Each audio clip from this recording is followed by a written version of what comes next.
Et si je te disais que planifier sur un an est exactement ce qui t'empêche d'accomplir quoi que ce soit de réel?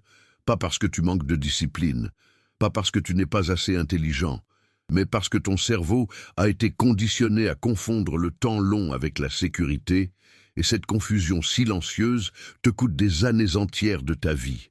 Réfléchis une seconde. Combien de fois as-tu commencé une année avec une liste d'objectifs? Combien de fois t'es-tu dit « cette année, tout va changer » et combien de fois, en décembre, tu t'es retrouvé exactement au même endroit, avec les mêmes promesses non tenues, te consolant en te disant que l'année prochaine sera différente? Ce cycle n'est pas une coïncidence. C'est une architecture mentale défectueuse que personne ne t'a appris à démonter. Il y a un homme que j'imagine souvent. Appelons-le Mathieu. 34 ans, ambitieux, intelligent, motivé. Chaque janvier, Mathieu ouvre un nouveau carnet, écrit ses 12 objectifs. Pour l'année, se sent puissant pendant une semaine et disparaît dans la routine jusqu'au mois d'avril. À ce moment-là, il regarde son carnet avec une honte tranquille, le referme et se dit qu'il rattrapera tout plus tard. Mathieu n'est pas paresseux. Mathieu est victime d'un horizon trop lointain. Voici ce que la psychologie nous dit. L'être humain est fondamentalement mauvais pour percevoir les conséquences des actions dans un futur abstrait. Notre cerveau primitif vit dans l'immédiat. Quand un objectif est fixé à 12 mois, il devient une fiction agréable, quelque chose que tu veux, mais que tu ne ressens pas comme urgent. Et sans urgence, il n'y a pas d'action. Il y a seulement de l'intention. Et l'intention sans exécution est la forme la plus douce de l'échec. Les stoïciens l'avaient compris bien avant la psychologie moderne. Marc Aurèle écrivait dans ses méditations que la mort pourrait venir à tout moment, non pas pour déprimer, mais pour forcer l'action présente. Tu pourrais quitter la vie à tout moment. Laisse cela déterminer ce que tu fais, dis et penses. Ce n'est pas du nihilisme, c'est de la précision temporelle. Quand tu comprends que le temps n'est pas une ressource infinie et renouvelable, mais une matière première qui se consomme sans retour, tu commences à te comporter différemment. Et Sénèque, encore plus direct, ce n'est pas que nous avons peu de temps, c'est que nous en perdons beaucoup. La majorité des gens ne manquent pas de talent. Ils manquent de compression temporelle. Ils étalent sur 12 mois ce qui pourrait tenir en 12 semaines, parce que personne ne leur a jamais montré comment penser autrement. Voici la révélation, et je veux que tu l'entendes vraiment, pas juste que tu la lises en surface. L'horizon à 12 mois crée ce que j'appelle l'illusion de la marge. Quand tu as 1 an, tu penses que tu as du temps. Et quand tu penses que tu as du temps, tu accordes inconsciemment la permission de procrastiner. Tu dilues ton énergie. Tu ajoutes des tâches secondaires, tu reportes les décisions difficiles, tu te permets des semaines de transition qui deviennent des mois perdus. L'horizon à 12 semaines détruit cette illusion, pas parce que tu travailles plus vite, mais parce que tu penses différemment. 12 semaines, c'est assez court pour maintenir une urgence constante. C'est assez long pour produire quelque chose de réel et de substantiel. C'est la fenêtre parfaite entre l'immédiateté qui paralyse et le lointain qui anesthésie. Brian Moran, dans son livre sur cette méthode, a documenté des dizaines de cas où des professionnels accomplissaient en un trimestre ce qu'ils n'avaient jamais réussi à finir en une année.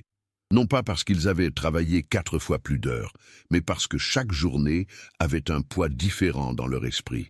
Chaque lundi n'était plus juste un lundi de plus. C'était un lundi dans une fenêtre de 84 jours qui ne se répéterait pas. Maintenant, comment cela fonctionne-t-il concrètement? Pas comme une technique de productivité de plus, comme une refonte totale de ta relation avec le temps. Premier principe, un seul objectif principal par cycle, pas 5, pas 10, 1. L'erreur que Mathieu, et peut-être toi, commet continuellement, c'est de disperser l'énergie sur une multitude de fronts en espérant avancer sur tous. La physique est simple, la même énergie distribuée sur 10 points produit 10 résultats médiocres. Concentrée sur un seul point, elle perce. 12 semaines, un objectif central, toute ton intensité dirigée vers un seul résultat mesurable. Cela semble limitant, c'est exactement le contraire. C'est libérateur, parce que tu n'as plus à décider chaque matin sur quoi travailler. La décision est déjà prise. Deuxième principe, la semaine est ta nouvelle année. Dans la pensée conventionnelle, le mois est l'unité de référence. Dans la psychologie des 12 semaines, c'est la semaine. Chaque lundi, commence un nouveau cycle d'exécution. Chaque dimanche est une revue. Tu évalues non pas ce que tu as accompli depuis janvier, mais ce que tu as accompli depuis 7 jours. Cette granularité change tout. Un mauvais lundi ne gâche pas ton mois. Tu récupères dès le lendemain. Une bonne semaine te donne un élan immédiat pour la suivante. Le feedback est constant, et le cerveau humain apprend et s'adapte grâce au feedback rapproché. Troisième principe, l'exécution précède la motivation. Je sais que c'est contre-intuitif. La culture populaire te dit d'attendre d'être inspiré, d'être dans le bon état d'esprit, d'avoir les conditions idéales. Musashi, le plus grand samouraï de l'histoire japonaise, avait une règle simple. Agir d'abord, tout le reste suivra. Ne gaspille pas ton temps en spéculations inutiles. Agis directement. La motivation est un sous-produit de l'action, pas sa condition préalable.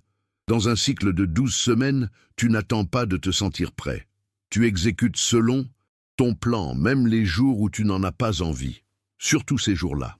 Quatrième principe, mesure les processus, pas seulement les résultats. C'est là que la majorité des systèmes de productivité échouent.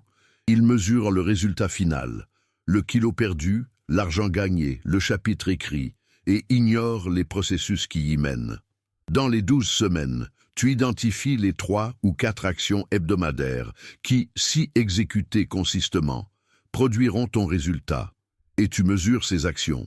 As-tu écrit tes 500 mots aujourd'hui? As-tu passé tes 3 appels de prospection? As-tu fait tes 30 minutes d'entraînement? Ce sont ces mesures de processus qui te donnent le contrôle réel sur l'issue finale. Cinquième principe, rends ta vision viscérale, pas abstraite, viscérale. Qu'est-ce que ta vie ressemble concrètement dans 12 semaines si tu exécutes parfaitement? Pas dans 5 ans, dans 12 semaines. Cette proximité rend la vision tangible. Ton cerveau cesse de la traiter comme une fantaisie et commence à la traiter comme une réalité imminente. C'est la différence entre désirer quelque chose et le vouloir avec une intensité qui modifie ton comportement quotidien. Maintenant, je vais être honnête avec toi, parce que c'est ce que ce canal est fait pour faire, pas pour te flatter, mais pour te confronter à ce qui est vrai. Tu vas résister à tout cela.